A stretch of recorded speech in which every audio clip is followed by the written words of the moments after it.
lakini anakupa ni condition moja, anasema mtafute kwanza yeye ili upate kuokolewa. Na wakati utakapookolewa, mimi najua ya kama njia hiyo Mungu atakushibia maombi yako.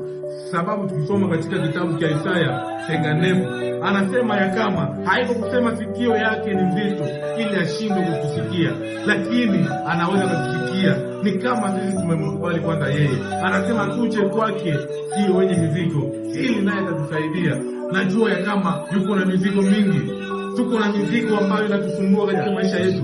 Tuko na mizigo ambayo inatusumbua katika mafamilia zetu, lakini ya kuwa ni Mungu ameitika kuwa nasi katika siku ya leo, aweze kukusaidia katika magonjwa ambayo uko nayo, katika shida ambazo uko nazo, katika vitu vingi ambavyo vinatusumbua katika maisha yetu, sababu kuna vitu vimetugawana katika kanisa, katika makazi yetu.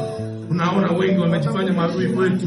Na ndio maana kwa siku ya leo mimi nasema ya kama Mungu anakupenda, na kama Mungu amekupenda, anapenda uwe nasi kwa siku ya leo, anapenda akusaidie kwa siku ya leo, anapenda iwe siku yako ya kuokolewa, iwe siku yako ambayo itakayokusaidia, ambayo itakayosaidia familia yako. Tunakuita kwa siku ya leo uwe nasi katika mahubiri ya leo, uwe nasi katika maombi ambayo tutaendelea nayo, sababu tuna Mungu ambaye anaitika uwe nasi kwa siku ya leo. Na kama ameitika, usipuzie maneno ya Mungu, sababu maneno ya Mungu inajenga na inatusaidia. Ni maneno ambayo inaituokoa na inatufika mbinguni, sio maneno ya mwanadamu ambayo tunamwasilia kwa siku ya leo, lakini ni maneno kutoka kwa Mungu. Na kama umekubali Mungu atembee katika maisha yako, ni wakati ambayo unaweza sema neno yako, unaweza kuleta mahitaji yako ambayo yanakusumbua katika maisha, sababu Mungu ni yeye anaponya, ni Mungu yeye anaokoa, ni yeye ndiye Baba ambaye tunamjua ya kama kwa kila kitu hakuna kinaloshindikana kwake, lakini ametuomba kitu moja, ya kama tutie imani kwake. Wakati tutakapokuwa na imani kwake, tuna imani ya kama atatusaidia, tuna imani ya kama atafanya vile ambavyo tunavyotaka.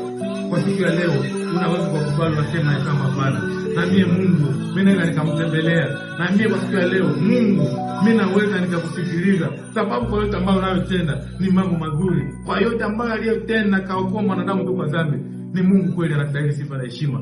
Semeni amina. Sababu mimi najua ya kama Mungu kule aliko anajua ya kama kazi zake ni za milele, na kazi ambazo hazitaisha zitaishi milele.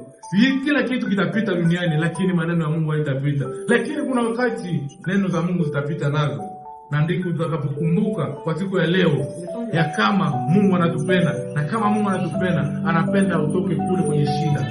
Na shida nyingi zinatokana na dhambi. Wakati tunapotoka katika dhambi, najua ya kama kuna shida nyingi, milango mingi ambayo itafunguliwa. Maombi yako wewe mwenyewe itakusaidia ili upatue vitu vingi katika maisha, na vitu vingi katika maisha ya kawaida, katika shida mbalimbali ambazo tuko nazo. Wengine wagonjwa wanahitaji uponyaji kutoka kwa Mungu.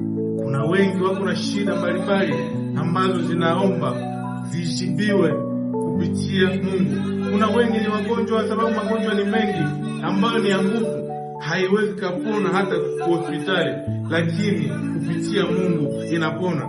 Sababu wakati tunaposoma kwenye Biblia, magonjwa mingi ilipona kupitia Yesu Kristo. Yesu aliponya magonjwa mingi ambayo yalikuwa nguvu. Na ndio maana kwa siku ya leo mimi najua ya kama Mungu yuko tayari kukuponya. Mungu yuko tayari kukuokoa kule uliko. Wengi ni vilema, wengi wako na shida, lakini Mungu ni Mungu.